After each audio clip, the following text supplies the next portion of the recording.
Orang yang sedekat Abu Lahab tidak ikut Kanjeng Nabi. Kok orang bunga kok ikut? Suruh jelaskan. Nanti kan tambah budak dia. Nggak bisa dijelaskan. Kalau sampean tanya saya, gampang. Ya itu hak prerogatifnya Gusti Allah. Gusti Allah memilih orang bunga, tidak memilih Abu Lahab. Titik.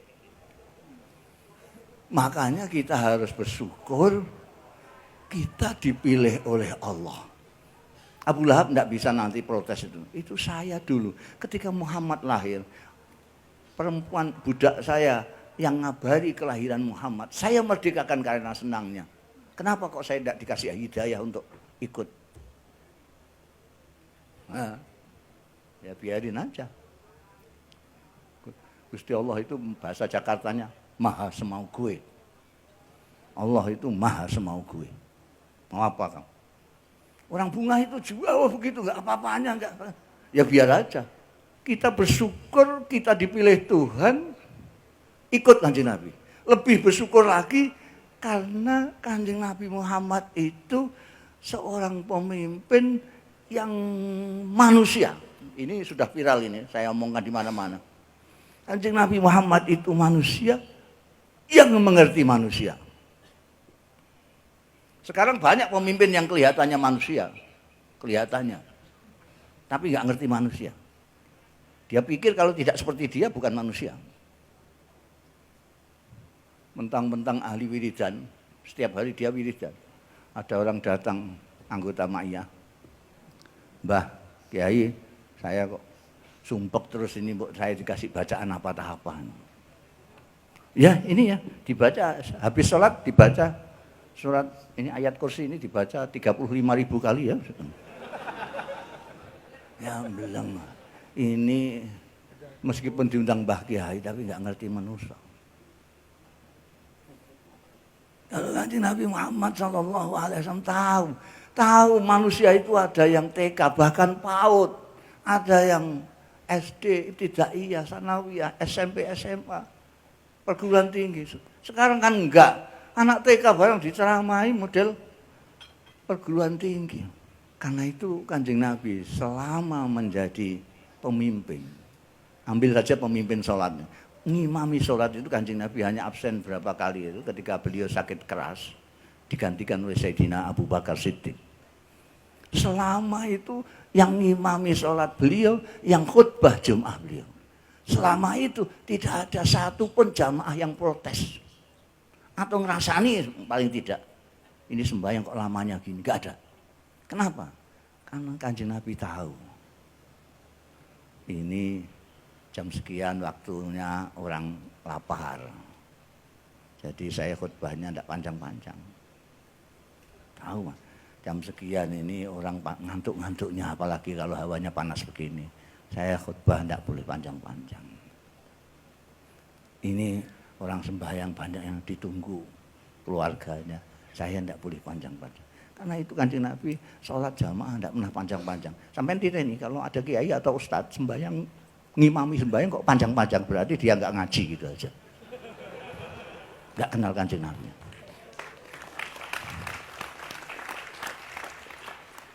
Dulu ada santrinya Kanjeng Nabi, santri kinasih. Bahkan Kanjeng Nabi sendiri pernah mengatakan secara lisan, I love you. Pernah. Tapi pakai bahasa Arab. Ana uhibbuka. Itu pernah. Namanya Mu'adz bin Jabal. Saya punya hadisnya dan hadisnya musalsal sampai Rasulullah sallallahu alaihi wasallam. Mu'adz bin Jabal ini suatu ketika ngimami sembahyang Isya. Rakaat awal dia menghatamkan Baqarah. Belum sampai selesai ada yang mufarokoh. Mufarokoh itu artinya meninggalkan jamaah, dia salat sendiri. Karena ini nada-nadanya dikhatamkan ini Baqarah. Ini baru rakaat awal. Jangan-jangan nanti rakaat kedua Ali Imran. Ternyata benar, rakaat kedua Mu'adz ini membaca An-Nisa. Surat Nisa dikhatamkan. Wah, Mu'ad marah-marah sama yang mufarokoh ini. Orang-orang juga ada yang marah, wah ini munafik ini, sembahyang jamaah sama sahabatnya Kanjeng Nabi kok mundur, keluar dari jamaah. Rame-rame dilaporkan Kanjeng Nabi Muhammad sallallahu alaihi wasallam. Kanjeng Nabi Muhammad itu pemimpin yang betul-betul pemimpin, jadi check and recheck itu selalu. Mu'ad dipanggil. Mu'ad, apa betul kamu tadi ngimami sholat Isya? Betul? Betul Kanjeng Nabi. Apa benar kamu rakaat awal menghatamkan Baqarah? Betul Kanjeng Nabi. Rakaat kedua surat Nisa? Betul Kanjeng Nabi. Waduh, bukan dilem tapi dimarahi. Loh, kamu itu jangan bikin fitnah, Mu'ad. Kamu itu sembahyang diikuti oleh orang banyak. Ada orang tua, ada anak muda, ada yang ditunggu pekerjaan, ada yang ditunggu keluarganya, ada macam-macam. Kalau sampai sembahyang sendirian di rumah, ngatamkan Quran kurang percaya, silahkan aja. Tapi kalau diikuti orang banyak, kamu harus ngomong orang banyak itu. Karena rumangsane sujud yang paling suwe itu apik. Sujud yang paling baik, lama itu kalau sholat sunat, bukan kalau ngimami. Donga pirang-pirang diwaca kabeh ning salat bagus kalau dia salat sunat. Makanya ngaji ya, ngaji. Oh, gak gelem ngaji pidato tok ae.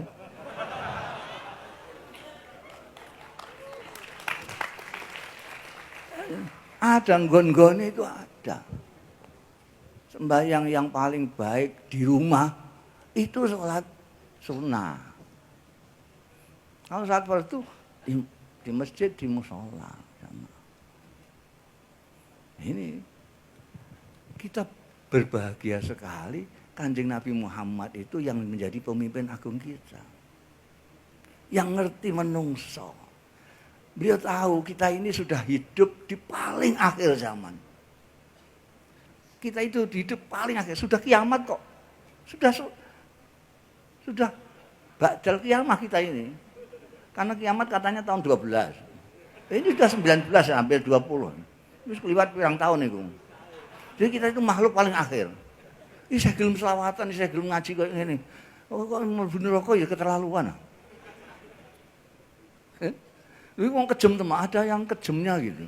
Sampai pernah nih ini ada khotib membaca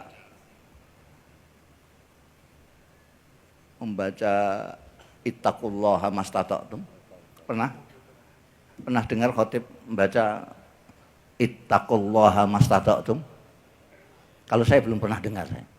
Yang sering saya dengar itu ittaqullaha haqqa tuqatih. Ya. Ittaqullaha haqqa tuqatih wa la tamutunna illa wa antum muslimun. Itu yang sering kita dengar. Tidak ada khotib yang ittaqullaha mastata'tum. Jadi luwih kejem imam timbang Gusti Allah. Gusti Allah sendiri ittaqullaha mastata'tum. Takwalah semampumu insya Allah. Malah banyak ulama-ulama yang mengatakan bahwa ittaqullaha haqqa tuqatih itu dinasikh dengan ittaqullaha mastata'tum. Ini enggak banyak yang baca itu enggak ada ittaqullah. Kanjeng Nabi sendiri itu selalu mengikuti Gusti Allah Ta'ala. Karena Gusti Allah Ta'ala itu kalau menyuruh selalu memulai dari dirinya sendiri, maka Kanjeng Nabi juga begitu. Kalau menyuruh umatnya memulai dari dirinya sendiri. Kanjeng Nabi menyuruh orang sembahyang, beliau sembahyang dulu, baru sallu kama ra'aitumuni usolli, salatlah kamu seperti salat aku. Kanjeng Nabi haji dulu, baru nyuruh orang hajilah seperti aku ini. Beliau memuliakan istrinya dulu, baru nyuruh orang supaya memuliakan istrinya. Kanjeng Nabi menghormati yang tua dulu, baru kan Gusti Allah itu selawat kepada Kanjeng Nabi. Malaikat ikut-ikut. Allah dan malaikat selawat kepada Nabi Muhammad sallallahu alaihi wasallam. Baru ya ayyuhalladzina amanu, wahai orang-orang yang beriman, sallu alaihi wasallimu taslimat. Kamu selawatlah. Allah saja berselawat kepada Kanjeng Nabi Muhammad sallallahu alaihi wasallam. Mudah-mudahan kita sudah dipilih untuk menjadi umatnya dan mudah-mudahan kita bisa meniru akhlaknya Kanjeng Nabi Muhammad. Sedikit demi sedikit dari yang Kanjeng Nabi, karena Allah berfirman ittaqullaha mastata'tum, maka Kanjeng Rasul sallallahu alaihi wasallam juga bersabda idza amartukum bi amrin fa'tu minhu mastata'tum. Kalau aku perintahkan kepadamu sesuatu, kerjakan semampumu. Ini yang membuat enteng kita, yang membuat kita harus bersyukur mengikuti pemimpin yang demikian rupa. Orang hebatnya begitu, di Quran sampai cari mulai Fatihah sampai minal jinnati wan nas. Di alam Gusti Allah apanya? Akhlaknya. Wa innaka la'ala khuluqin adzim. Sehingga sampai ada ulama yang mengatakan bahwa agama itu adalah akhlak. Kalau Anda sekalian akhlaknya lebih baik dari saya, maka agama sampean lebih baik dari saya. Bukan panjangnya sembayangnya, bukan khusyuknya, sujudnya, bukan, tapi akhlaknya. Kanjeng Nabi sendiri dawuh, nanti yang paling dekat di sana dengan Kanjeng Rasul adalah yang paling baik akhlaknya. Sekarang ini banyak orang yang mengatakan cinta kepada Kanjeng Rasul sallallahu alaihi wasallam, tapi misuan ya. Itu aneh sekali. Ini ngerti Kanjeng Nabi apa enggak? Kanjeng Nabi itu pernah diminta ketika perang Uhud, Kanjeng Nabi sampai patah giginya itu. Dahsyat sekali. Sampai ada yang ngujuk-ngujuki itu apa? Memprovokasi Kanjeng Nabi. Wah itu jenengan itu kekasih Gusti Allah, mbok itu dilaknat orang-orang itu. Kanjeng Nabi apa jawabnya? Buistu da'ian la la'anan. Aku diutus untuk mengajak, bukan untuk melaknat orang. Akhirnya apa? Pemimpin-pemimpin kafir yang waktu itu di perang Uhud menyerang Kanjeng Nabi Muhammad sallallahu alaihi wasallam itu masuk Islam semua. Abu Sufyan, Khalid bin Walid, Amr bin As, semuanya masuk Islam. Karena semangat dakwahnya Kanjeng Rasul sallallahu alaihi wasallam, kesadarannya bahwa dia diutus hanya dai, ngajak. Nah, sekarang ini ada yang namanya dai tapi tidak mengajak. Tapi marahin orang terus. Saya kasih kadang-kadang saya nasihati mereka ya enggak dengar, nasihati dirimu dulu. Dirimu dinasihati baru kamu ngamuk ya orang. Nanti itu kita itu dilanjrat di sana, dihisap itu sendiri. Bukan kok kamu bagaimana? Kawanmu Cak Nun itu. Enggak ada pertanyaan gitu, enggak ada. Ya, saya sendiri, Cak Nun sendiri gitu aja. Nah, sekarang itu kan orang mau ngapain ini orang banyak. Itu dimarahi, itu sesat, itu sesat. Sampai karena nyesatkan orang sampai dia sendiri tersesat kemana-mana enggak roh. Saya kira itu nanti lama-lama saya itu tambah ngamuan nanti kalau kebanyakan kemana. Ini mudah-mudahan manfaat dan mohon maaf saya itu pernah sakit gara-gara ikut Ma'yan di Jogja sama beliau. Karena disiksa sampai jam 3 malam. Itu belum selesai. Jam 3 itu hanya untuk memulangkan saya saja beliau ini. Ini karena Gusmu sudah tua, maka kita persilakan pulang dulu. Jam 3 itu. Nah ini nanti terus sampai jam berapa? Kok jam 3 kok pulang dulu itu? Pulang, saya sama istri saya langsung sakit semua, ke rumah sakit. Bukan karena beliau lebih jaduk dari saya, tidak. Karena beliau lebih muda dari saya. Dia hampir separuh saya ini umurnya. Jadi nanti kalau saya ujuk-ujuk kok nyelonong, pura-pura ke toilet tapi terus hilang itu ya, sampai harus maklumi. Berarti saya sudah capek sekali itu. Itu Cak Nun saya hanya bisa segitu. Saya kira sudah hampir 1 jam tadi saya ngomong. Kurang lebihnya mohon maaf terutama kepada sesepuh-sesepuh. Assalamualaikum warahmatullahi wabarakatuh. Ngaturaken sembah nuwun ingkang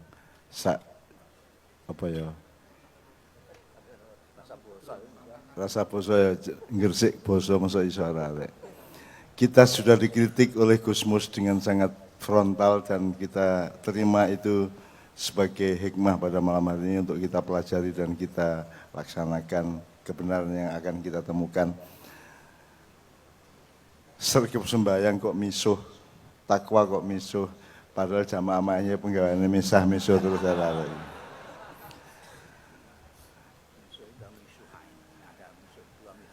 Nah, mereka membedakan misuh dan misui. Nek misui itu ada sasar, nek misui itu mergo ngentut dhewe cangkeme kan gitu. Itu pertama. Yang kedua Gus, alhamdulillah arek iki nek ngimami ya gak dawa-dawa Gus. Cuman kecendaan. Waladhdallin amin. Bismillahirrahmanirrahim. Alif lam mim. Allahu akbar. Ngerti Gus. Rakaat kedua bismillah. Waladhdallin amin. Bismillahirrahmanirrahim. Qaf. Allahu akbar. Rakaat terus mari ngono salat berikutnya nun alif lam ra paling dawa kaf ha ya ain shad paling dawa niku Gus.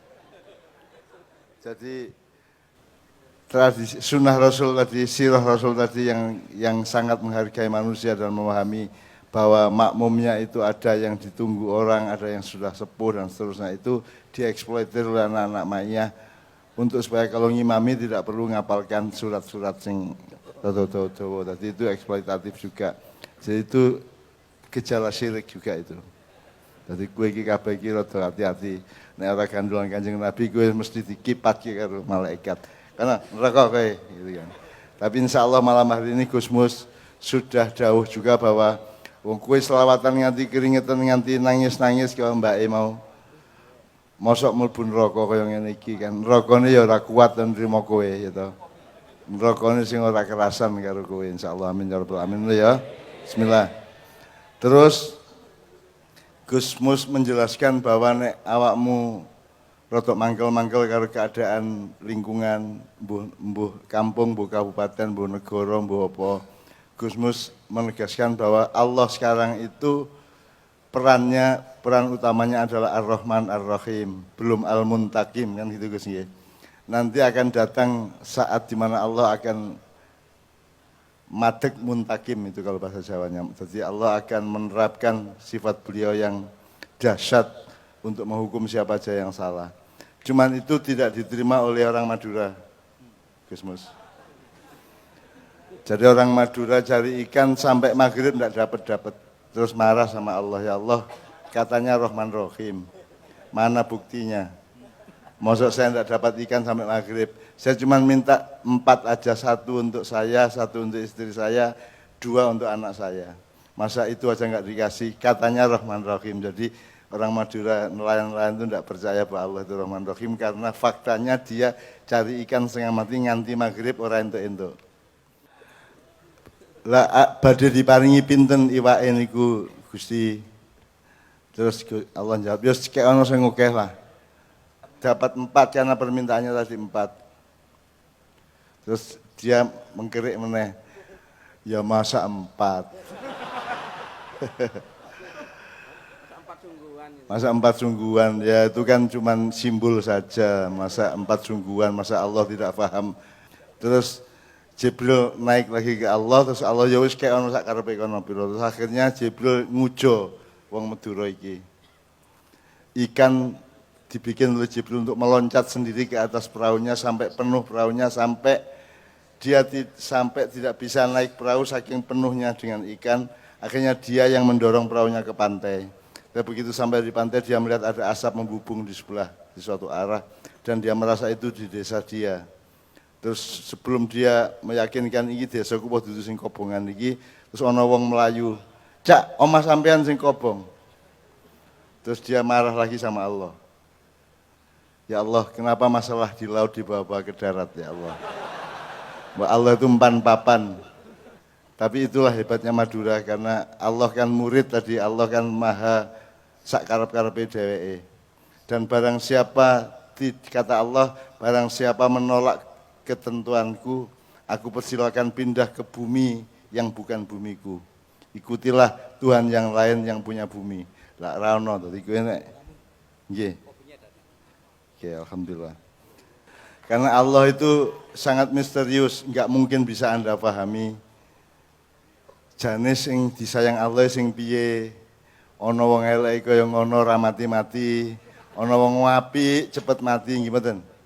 Oke ta ning kampungmu ngono kuwi. Itu dari misterius.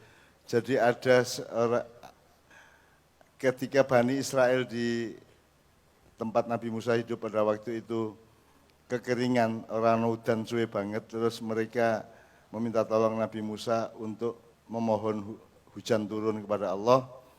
Nabi Musa sholat istikharah, tapi orang udan-udan akhirnya Allah berfirman kepada Nabi Musa agar menemui orang yang namanya Barh al-Aswadi.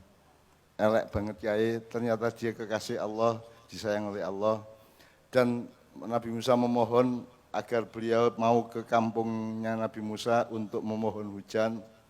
Terus sampai di sana Nabi Musa berdoa, dia juga berdoa, tapi doanya itu doa yang kayak orang Madura. Pokoknya Gusti Allah dipaido. Bareng ini maido Gusti Allah ki udan beres. Dan Nabi Musa heran, kok malah dikabulke, wong nesu karo Gusti Allah malah dikabulke. Terus Nabi Musa sambat, ya Allah, aku tidak tahan mendengarkan kalimat-kalimatnya si Barh ini yang maido panjenengan. Terus Allah malah guyu. Ya orang guyu tenan ya. Ora terus Allah yang guyu nih, ya ora. Ya orang ngono kuwi. Pokoknya dalam citra kita, dalam kesan kita, Allah berada pada posisi sebagaimana kalau manusia itu tertawa. Allah mengatakan kepada Musa, Musa itu orang tiap hari mentertawakan saya 3 kali. Jadi Barh ini pagi mentertawakan saya, nopo aku sing diguyu. Ngerti diguyu ya. Ditertawakan. Awan ketemu apa diguyu. Dadi ana apa ngono diguyu, ngopo lho Gusti Allah gawe kaya ngene iki ya. Lalar gawe nek cara kene ya, lalar gawe ngerti ya Mas. Mubadir, ngopo kowe menciptakan makhluk kaya kuwi.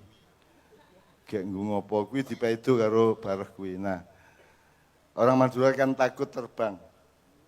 Jadi ketika jadi menwa dilatih untuk terjun payung, orang Madura sangat takut. Nek ngelangi ayo wis. Dijak terjun payung, wedi Gus pokoknya Gus. Jadi begitu dibariski munggah iki dhek batin ya Allah kalau aku selamat sampai ke bumi lagi setelah terjun, aku bersumpah, aku apa jenenge? Aku bernadar untuk membelai sapi ya Allah. Membelai wedhus ya, membelai wedhus. Begitu pesawat naik, ndelok ngene iki wedi meneh sapi ya Allah. Munggah meneh sapi 3 ya Allah, tak beleh kalau saya selamat. Wes akhirnya dia dijongkrokno karo komandani untuk terjun dan alhamdulillah dia bisa sampai ke bumi dengan selamat melepas tali payungnya itu. Begitu sampai di bumi dia menggerik meneh ngadep nang Gusti Allah. Masih kula mboten mbeleh sapi kate lan napa sampean. Masuk sampean butuh sapi. Masa Tuhan butuh sapi ya ta. Yang Madura iki kate ora apa-apa ngono kuwi. Selebihnya teman sekalian, satu lagu, kemudian saya minta kelompok yang 5 tadi siap menyiapkan diri untuk presentasi. Atau saya beri waktu dulu kalau ada yang bertanya sesuatu mumpung kita ketemu Gus Mus karena belum tentu setahun sekali kita bisa diperkenankan Allah untuk bertemu beliau. Siapa yang tanya 3 orang? Tidak banyak-banyak. Kanan, tengah, kiri. Tanya ke Gus Mus. Ya Mas, maju langsung. Langsung 3 orang, langsung maju. 3 orang langsung maju yuk, ke Gus Mus ya. Untuk Gus Mus, jangan untuk saya dan lain-lain. Ya wes cukup sudah. Sudah, ya sudah berarti 4, apa ya? Itu sudah pegang mic. Silakan. Ayo Dek, silakan Dek. Ya, Assalamualaikum warahmatullahi wabarakatuh. Nama saya Virgawan Perdana Sakti. Yang saya ingin tanyakan, saya pernah mendengar itu ada hadis Rasulullah yang menjelaskan bahwasanya di akhir di padang mahsyar nanti ibu akan meninggalkan anaknya akan meninggalkan ibunya, dan teman akan meninggalkan temannya, dan seterusnya lah. mereka tidak memikirkan, mereka akan memikirkan dirinya sendiri, tidak memikirkan orang lain, meski itu orang tuanya atau ibunya atau ayahnya itu tidak dipikirkan. Pertanyaan saya, apakah cinta itu hanya berlaku di dunia?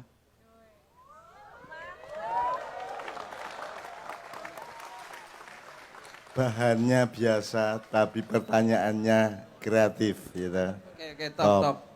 Top. Meduro kan itu ya. Soalnya Dari mana? susah dipahami kalau nek ana wong Meduro takon kaya awakmu angel aku pahami. Gerobokan. Gerobokan. Berarti manusia purba. Manusia tertua di seluruh dunia ada di Gerobokan, Kabuh, Jombang, dan di Sragen. Oke, kedua, Mas. Oke, Assalamualaikum warahmatullahi wabarakatuh. Nama saya Ujang Febi Lasmana dari Gresik. Tadi Gus Mus kan menerangkan tentang menghargai seseorang, terutama menghargai orang tua. Lah pertanyaan saya gini Gus, kita sejak kecil masih dalam kandungan sudah ditinggalkan oleh ayah, ataukah ayah itu bisa dengan orang tua perempuan sejak kita dalam kandungan, dan sampai saat ini seorang ayah tersebut tidak memberi nafkah sama sekali kepada kita. Lah, lalu ketika ayah kita sudah tua, dia sudah lanjut usia itu mau ikut kita kembali, mau kembali kepada kami, dia sudah tua dan ingin kita merawatnya. Lalu hukumnya bagaimana, dan saya juga minta sarannya kepada Gus Mus. Terima kasih. Assalamualaikum warahmatullahi wabarakatuh. Ini juga fakta kehidupan yang luar biasa. Iku awakmu dhewe ya berarti. Ya. Dewe Gus. Oke bagus. Insya Allah Gus Mus akan memberi jawaban yang melegakan, rasional dan bijaksana. Insya Allah. Monggo terakhir.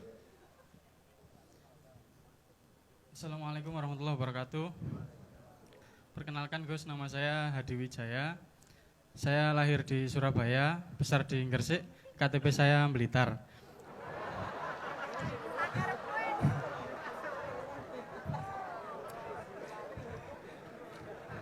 Alhamdulillah sekarang tinggalnya di Sidoarjo. Nek kebetulan ngene gak misuh ya apa ya? Ya. Ya. Gus, tolong dipahami ini awal pemahaman Gus Mus ya. Lah nek arek mak yai koyo ngene iki dapurane kate gak misuh ya apa arek liyane ya. Kok terus tinggal di Sidoarjo rabi ndek Jombang ngono ayo. Mboten, angsal tiyang Gresik kalau. Oke, ya wes. Pertanyaan saya, kan Allah pernah ngendikan di surat Al-Baqarah insyaallah kalau tidak salah, wa ma khalaqtul jinna wal insa illa liya'budun. Seolah-olah ibadah satu-satunya tujuan yang harus kita capai. Nah, tadi Gus Mus ngendikan bahwa kita pernah mendengar cerita bahwa di alam barzah, di akhirat nanti ketika Gus Mus tidak terima dengan saya seumpama, walaupun sebegitu baiknya ibadah saya tetap tidak bisa masuk surga karena ada hakul adam di situ, di mana ketika kita meninggal biasanya kan barang siapa yang masih mempunyai urusan hakul adam harap menghubungi keluarga. Jadi seolah-olah yang paling tinggi yang mana Gus? Yang ilalia abudun tadi kan hablum minallah. Kalau yang masalah nun sewu pisu-pisuan tadi kan hablum minannas. Jadi hablum minallah kah yang paling tinggi atau hablum minannas ternyata di akhirat nanti juga masih bisa menyangkut kita. Ya nek dhek bedakno dunia akhirat iku berarti arek maknya semester pertama. Ya meso iku ana akibat akhirate, ya ta gak rek. Ya ta gak. Awakmu ibadah akhirat juga akan ada akibat akhlak di dunia. Jadi tidak mungkin ada sesuatu yang tidak bersifat dunia akhirat sekaligus. Kalau pemahaman di semester pertama maknya seperti itu. Berarti awakmu ya kagian rono rene iku apa? Blitar, Surabaya, Sidoarjo, Bunga. Menene dikubur di Cirebon kan ya. Oke, terakhir Mas, belakang Mas ya. Assalamualaikum warahmatullahi wabarakatuh. Nami kula Bagus saking Surabaya, kotae arek bonek. tepatnya di Bangunrejo, Jalan Bangunrejo, Jalan Demak. Di awal tadi saya sempat mendengar Gus Ipung berdoa bahwa nanti di tahun 2024 ini akan ada waliullah yang akan memimpin di Indonesia ini. Nah, pertanyaan saya, kira-kira menurut Gus Ipung di tahun 2024 ini waliullah yang memimpin Indonesia ini siapa? Itu aja. Ya waliullah. Tadi doanya dari Gus Ipung seperti itu. tadi. Jenenge waliullah. Gus nyuwun sewu Gus niki anak-anak sampean sayang. Nami kula Fitri dugi Mojokerto Gus. Ngeten Gus. Kan wonten wacananku napa mahabbah nggih. Kula dereng semerap arti makna sebenarnya tentang mahabbah. Nah, menurut Al-Khawariji dan Al-Qursairi niku untuk mencapai mahabbah iku ada tarafnya taubat, terus insqaq, terus sauk. Niku ya napa kadose mahabbah yang sebenarnya yang harus kita tembusi teng Gusti Allah niku pripun? Mun kula wallahu muwaffiq ila aqwamit. Wassalamualaikum Jenenge warahmatullahi sapa wabarakatuh. meneh? Fitri. Sapa rek? Disapa sing nek? Ngono. Fitri tanya tentang mahabbah. Apapun yang kamu baca, apapun yang kamu pelajari tentang mahabbah, kalau itu hanya dari kata-kata dan wacana, itu tidak akan sampai ke akarnya. Nek awakmu kepengin ngerti mahabbah, kon takon arek iki lho. Iki wis duwe niat ngeterno mulih nang Mojokerto iki engko. Engko kon ngrasakno mahabbah kon ya. Ya.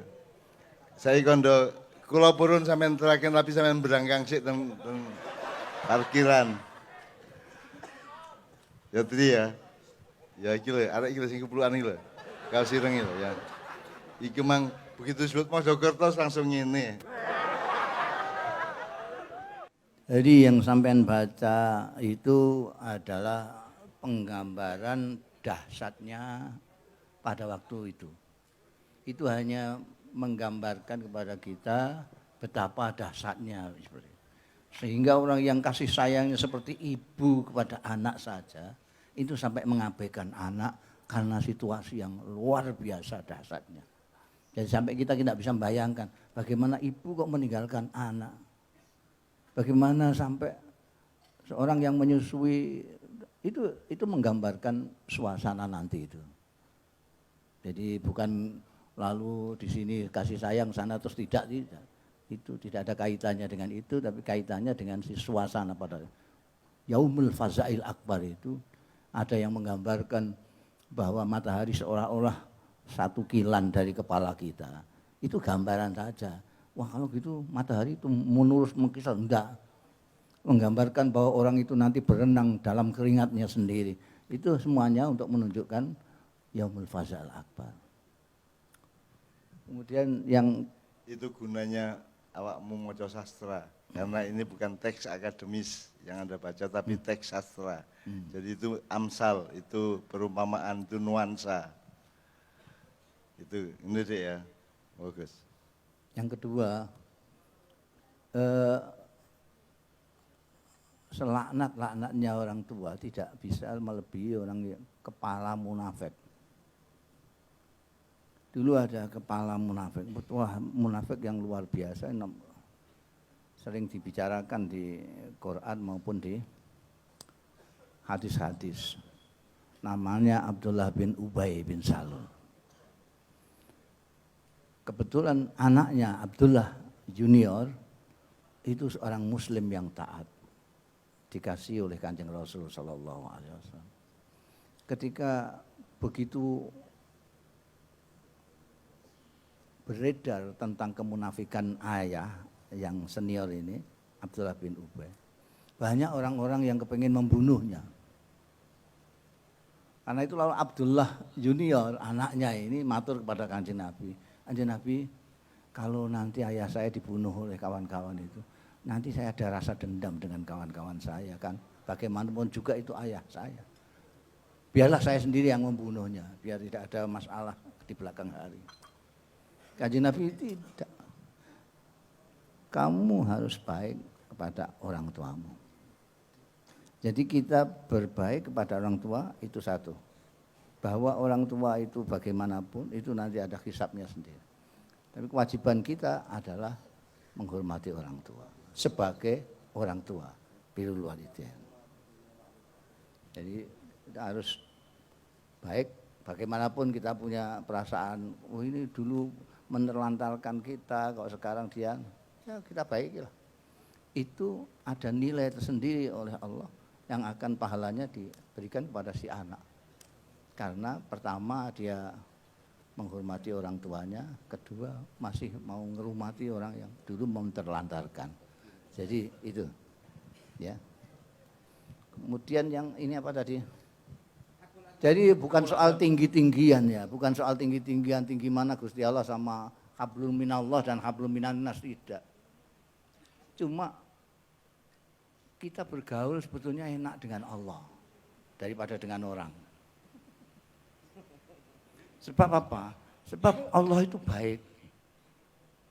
Hobinya mengampuni. Jadi kalau kita salah baca istighfar diampuni. Kita salah sembahyang diampuni. Makanya hobinya Gusti Allah itu ngampuni. Sementara orang itu sulit sekali mengampuni itu. Memaafkan itu sulit. Maka itu kita harus hati-hati justru dengan manusia. Kenapa? Karena sulitnya. Kalau kita itu kan terbalik. Kita pertentangan dengan Gusti Allah itu. Wah, sembahyang kurang kesini sedikit. Saya pernah pundak saya itu diginikan di sembahyang di terminal. Katanya menurut fatwanya Syekh Internet itu sekarang kiblat itu agak ke sana gitu. Aku diginikan. Nah itu kita berkelahi soal Idul Fitri yang 2, yang 3, Idul Adha yang 2. Itu ngapain? Wong itu urusan itu hak Gusti Allah. Gusti Allah itu memberi kita. Saya dulu ngomong, Gusti Allah itu memberi keistimewaan kepada orang Indonesia. Orang lain itu Idul Fitrinya cuma sekali. Orang Indonesia dikasih Gusti Allah 2 kali. Sering gitu. Idul Adha dikasih 2 kali. Duh kok malah dienggo tukaran. Harus hati-hati, karena apa? Karena manusia itu gak kenean. Sekarang kan berbalik. Metenteng, nek kepengen ngepas mau, wah itu menistakan Allah, menistakan Rasulullah, menistakan ulama, kabeh dinistakno. Dia begitu itu menyakitkan orang. Sambil miso. Allahumma innaka afuwun karim tuhibbul afwa. Tuhibbul afwa itu artinya apa? Hobinya Gusti Allah mengampuni. Tapi kalau manusia, masya Allah, wong kesalah itu njaluk ngapura saja angel, apa meneh ngapura. Itu ngenteni bodoh kok. Njaluk ngapura ngenteni bodoh, ngapura wong ya ngenteni bodoh. Itu ya. Jadi itu hanya untuk kita hati-hati kepada manusia. Pakai itu mahabbah kepada Allah kan maksudnya. Ya. Kalau mahabbah di Allah itu baca di depan Quran yang paling depan itu ada. Qul in kuntum tuhibbunallah fattabi'uni yuhibbukumullah. Mau mengatakan cinta kepada Allah, kalau betul-betul kamu cinta kepada Allah, ikutilah Kanjeng Nabi Muhammad sallallahu alaihi wasallam. Maka Allah akan menyintaimu dan akan mengampuni semua kesalahan-kesalahan.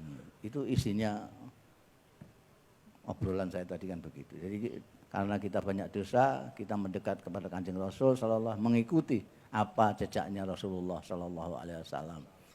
Nah ya, saya kira saya mohon maaf tak. Ini saya itu lebih tua dari ayah saya. Sebelum saya masuk angin, saya pamit. Selamat untuk dengan semua, saya doakan Anda semua nanti diakui umatnya Kanjeng Nabi Muhammad sallallahu alaihi wasallam, mendapat syafaatnya Kanjeng Rasul sallallahu alaihi wasallam. Demikian ya. Terima kasih. Assalamualaikum warahmatullahi wabarakatuh. Gus. Kita antarkan dengan satu salawat hasbunallah aja. Hasbunallah bersama-sama. Ya. Hasbunallah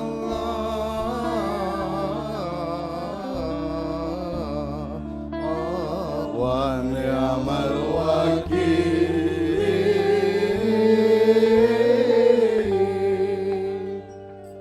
Hasbunallah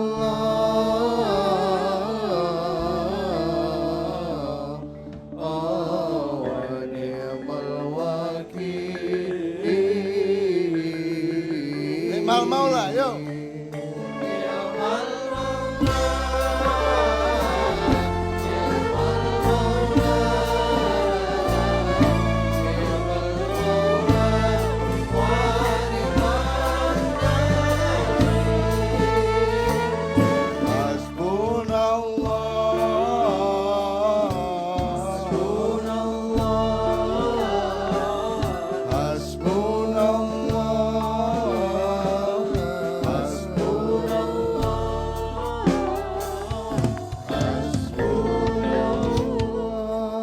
Sekarang kita persilakan 3 kelompok Sunan Kalijogo, umat Muhammad dan Karangkadembel. Silakan. Mas, monggo Mas. Diulangi pertanyaannya dulu, terus kemudian coba responnya seperti apa. Pertanyaannya, apa saja yang Anda pelajari dan Anda teladani? Sebutkan minimal 5 hal dari Rasulullah SAW. 1. Kehidupan pribadi. 2. Kehidupan dalam masyarakat. 3. Kehidupan dalam keluarga. 4. Kehidupan dalam negara. Jawaban kami untuk kehidupan pribadi. 1. Sabar dan tidak balas dendam. Rasulullah sabar ketika salah satu cerita, Rasulullah pernah dilempari kotoran oleh orang-orang kafir dan beliau sabar dan tidak balas dendam. Terus untuk yang kehidupan dalam bermasyarakat, bertanggung jawab atas perilakunya. Ini bisa kita dapati di kisah di mana Rasulullah bertanya kepada umatnya, wahai umatku, apakah aku pernah berbuat salah kepadamu? Mencintai dan berbuat baik kepada tetangga dan di sekitar. Tidak berani mengetuk pintu karena sangat cinta dan kasihan kepada istrinya tersebut. Untuk yang keempat, kehidupan dalam bernegara. Teladan yang bisa kita ambil dari beliau yaitu kepemimpinan. Kepemimpinan yang seperti jelaskan Eyang Mustafa Bisri tadi, yaitu pemimpin yang manusia dan juga mengerti manusia. Untuk teladan kedua dari kehidupan bernegara, Rasulullah memiliki sifat sidik, amanah, tabligh, fatonah kepada negara. Jika pemimpin memiliki sifat-sifat tersebut berarti ya pemimpin yang bagus dan pantas. Terus yang ketiga, memberi, seperti kata yang Mustafa Bisri tadi, memberi contoh sebelum menyuruh umatnya. Ya, sebelumnya mohon maaf atas kurang dan lebihnya perkataan saya. Wassalamualaikum warahmatullahi wabarakatuh. Waalaikumsalam warahmatullahi wabarakatuh.